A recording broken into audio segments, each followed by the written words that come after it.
And our word for today on this memorial, the presentation of the Blessed Virgin Mary on this Thursday, November 21st, our word for today is visitation. Visitation, our word for today, and here to talk about Andrew Reinhart. Good morning, Andrew. Hey, Andrew. Good morning, Dave, Ron, and Debbie. How are you all? Doing great. How are you? Doing great. Our word for the day is visitation. And before we get into that, just don't forget to make your pledge to Annunciation Radio today. Thank you for that. Drop the pledge. So this is from our gospel today. Jesus is weeping over the city of Jerusalem. You know, there's only a few times it talks about Jesus weeping in the gospel, and this is one of them. When Lazarus dies, of course, is the other prominent example. And then in the Garden of Gethsemane, weeping and shedding tears, sweating tears of blood. But here he says, they will not leave one stone upon another within you, because you did not recognize your time of visitation. Interestingly enough, he starts this kind of challenge for Jerusalem with this phrase, if this day you only knew what makes for peace, but now it is hidden from your eyes. If you only knew what makes for peace. This is an interesting idea. What makes for peace? In the calculus of the world, what makes for peace is to have a lot of power, have a big army, have a lot of money, have wealth, have economic influence, have a lot of maybe political influence, just sort of reputation and honor. Right? There's all these different calculuses of the things of the world that make for peace. Right? We think if we're strong enough, if we're powerful enough, if we're wealthy enough, then we'll finally have peace. And we might think of this on the level of our nation, or we might think of this on the level of us as an individual.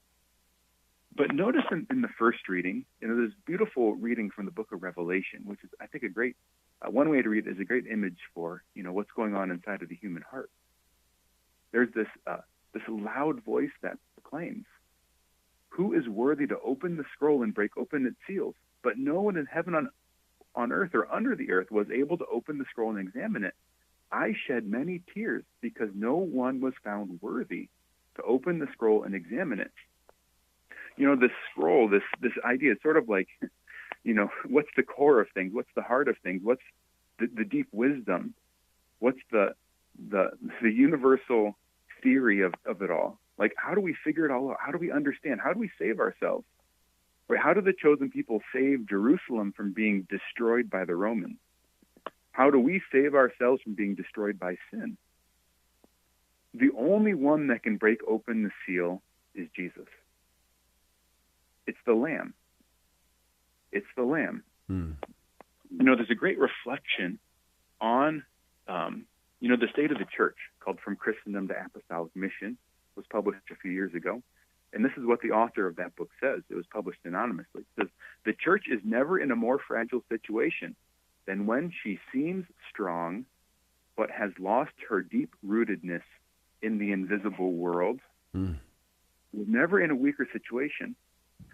So if all of our endowments are huge and our bank accounts are full and our churches are big and beautiful with no deferred maintenance, and we have 10,000 priests in our diocese, and we have 1 million Catholics,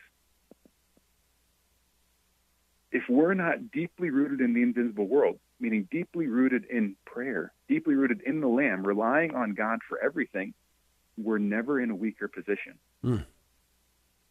Right? This is the calculus Jerusalem made. They sold out to the Romans.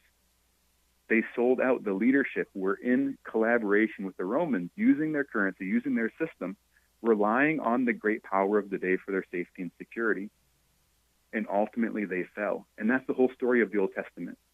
When the chosen people use the world's logic, they fall. When they use God's logic, they win. The same today, the same for us, the same for our church. How much money we have doesn't matter. How much power we have doesn't matter. The more we're rooted in this invisible world, the more strong we actually are. And we need to be challenged by this, both as a church and as individuals.